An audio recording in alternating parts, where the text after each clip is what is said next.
खोल खोल कह रहे थे, ओ कूफे वालों क्या तुमने ये खत नहीं लिखे, कह रहे थे ओ कूफे वालों क्या तुमने ये खत नहीं लिखे। हज़रत हुसैन वही करबला में ये हुए, यानी इनको कूफे जाने नहीं दिया गया, करबला में रोक लिया गया, फिर इन्हीं को यहाँ देकर वो कातिल भी ठहर गए। तो आगे वो जो अमर में साथ था, बदबख्ती उसकी किस्मत, हालांकि वो दिल से नहीं चाहता था खून रेजी हो, लेकिन शिमर ने जो पैराया इख्तियार किया और इब्न ज़ियाद ने, तो कत्ल का हुक्म यजीद ने नहीं दिया था, वो इब्न ज़ियाद ने दिया था। अमर में साथ नहीं चाहता था, पर दिल जोशन ने आगे बढ़कर ये काम किया। तो फिर जब ये वाक़या हो चुका, फिर इनको कूफा जाने की इजाज़त मिल गई। काफ़िले को चंद ख़वातीन थीं और मर्दों में हज़रत हुसैन के बेटे ज़ैनुल आबिदीन ही थे, बाकी एक एक करके शहीद हो गए। और जब ये उजड़ा हुआ काफ़िला कूफा में गया, तो अब कूफा तो एक शहर था, तो कूफा के मर्द बाज़ार में सारे अफसोस के साथ, क्यों, ये हज़रत अली की शहादत के बाद ये हज़रत हुसैन और हसन निकले थे ना कूफा से, तो उस वक़्त के सारे साथी भी जमा हो गए कि आज जो निशानी आखिरी थी अली की, वो उनके सामने ज़ैनुल आबिदीन की शक्ल में है। जब जा रहा था तो हज़रत ज़ैनुल आबिदीन ने अपनी फूफी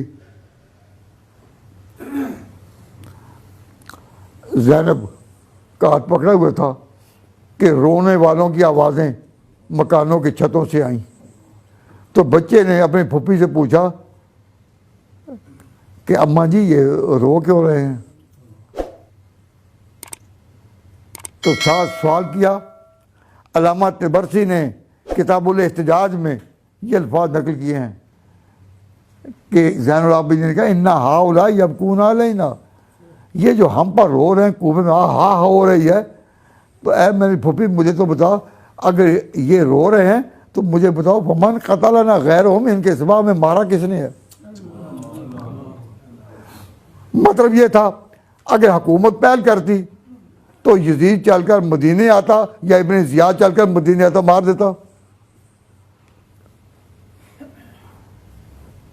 मारा कि नहीं इन्होंने कि कूफे वालों खत लिखे, हज़रत हुसैन को यहाँ बुलाया, उनके साथ वफा कैद बांधे, और हुसैन करबला में खत बता खोल खोल कह रहे थे, ओ कूफे वालों क्या तुमने ये खत नहीं लिखे।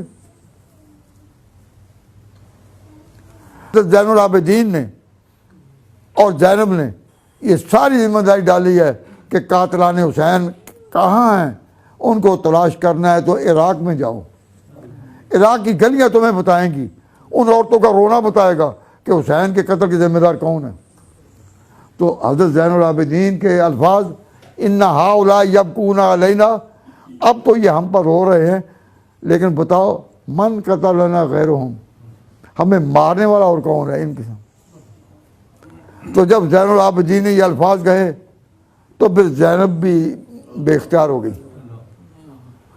बेख्तियार हो गई। उन्हें तब सुअतुल लकुम, ए कूफा वालो तुम्हारी बर्बादी हो, मालकुम कतल तुम हुसैनन, और तुमने हुसैन को ही तुम ही ने तो कत्ल किया, और वन तब तुम अम्बाल हो, इसके अम्बाल लूटे, वह वारिस तुम हो और वह वारिस भी तुम ही हो गए। नहीं समझे कि अब वारिस क्या होते हैं। वारिस जो मजलूम की हमायत में सदा लगाते हैं कि कत्ल भी तुम्हें नहीं किया और वारिस भी तुम ही। अब दुनिया को तुम ही बता रहे हो कि हम हुसैन के हैं। वो अल्लाह के बंदो तुम्हारे सिवा और का ए अहले कुवा सुअतुल लकुम मालकुम कतल तुम हुसैनन वन तब तुम बालो वह वारिस तुम हुआ। हज़रत ज़ैनब ने जो अल्फाज कहे उनसे, तो ये एक अजीब मंजर था। कूफा वाले इतने सख्त दिल नहीं थे, इनके जो लोग खत भेजकर बुलाने वाले थे उन्होंने बदअहदी की, लेकिन अब जब अंजाम देख लिया कि ये आए थे तो 72 थे, अब जा रहे हैं तो चंद।